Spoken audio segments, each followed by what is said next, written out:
When it comes to FromSoft games, none have withstood the test of time in the same way that Bloodborne has when it comes to overall fan acclaim.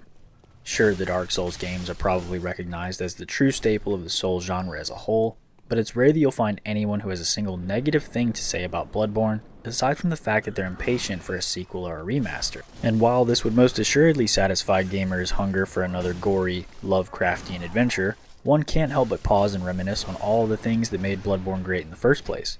So without any further delay, here are a few reasons as to why you should play or replay Bloodborne in 2023.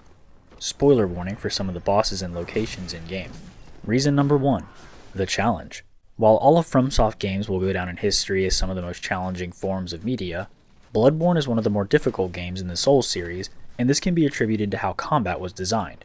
In games like Dark Souls, you're granted the ability to adopt a defensive method of playing with the use of shields and parrying. Bloodborne offers no such luxury, as the combat is meant to be very in-your-face, intensive, and aggressive. This forces you, the player, to reevaluate how you approach a fight, because if you wish to emerge victorious, it will require complete mastery of said enemy that you are fighting. I have found that playing Bloodborne and immersing myself in its combat has actually improved my skills in the other Souls games as well. I recently finished playthroughs of both Elden Ring and Dark Souls 3, and while in their own right they are both fantastic games for a variety of reasons, I found them to be much easier than Bloodborne from a combat perspective, and I'd be willing to bet that you would as well if this is something you have yet to try. So if a true challenge is what you're looking for, then Bloodborne is definitely something that you should put on your radar in 2023. Reason number 2, the game looks incredible.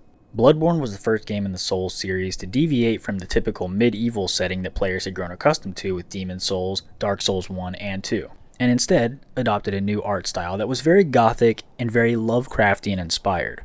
Gone were the days of massive castles and dragons, and in came grand cathedrals and spires that jettison into the sky as far as the eye can see, very reminiscent to architecture similar to that of Notre Dame or the Sistine Chapel. Bloodborne creates this very interesting dichotomy with its world because on the one hand you have this incredible landscape littered with aristocratic architecture, all the while the enemies you fight within its streets and sprawling churches, for the most part, are the complete opposite, boasting a very gory and fleshy design. The streets of Yharnam and its surrounding areas tell a story without ever muttering a word that provides the player with the insight to know that this land was once prosperous and great, only to now be subjugated to something terrible, and it's up to you to uncover the mystery. All of that, conveyed through architecture and game design, is a phenomenal feat to achieve. So while the game is still unfortunately only running at 30 frames per second, Bloodborne still holds up in its overall design and is another reason why you should play it in 2023. Reason number 3, the weapons and combat. While I spoke to some of the combat earlier, I really wanted to take some time to convey the proper respect to both that and the weapon design. The weapon design in Bloodborne is some of the most unique in all of gaming, and this is largely attributed to the multifunctionality of each weapon. When I say multifunctionality, I'm referring to the fact that all weapons in Bloodborne essentially have 2 forms that each produce a significant combat style. For example, the Kirk hammer here is your typical short sword in one form that allows for close combat with less stamina usage. Then with the press of a button, your character does an animation that sheathes the sword into a massive hammer, which allows you to deliver heavier attacks that deal significantly increased damage. Granted, games like Elden Ring and Dark Souls have a much larger arsenal of weapons to choose from.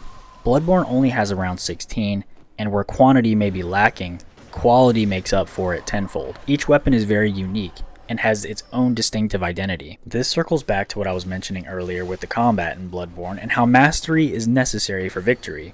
Not only for the enemy's movesets, but also for the weapons that you choose to battle them with. So if you're a fan of the Souls games and are looking to try something new, or are a returning player hoping to conquer the challenge once again, I hope I presented you with a few simple reasons as to why you should play Bloodborne in 2023. Thanks for watching.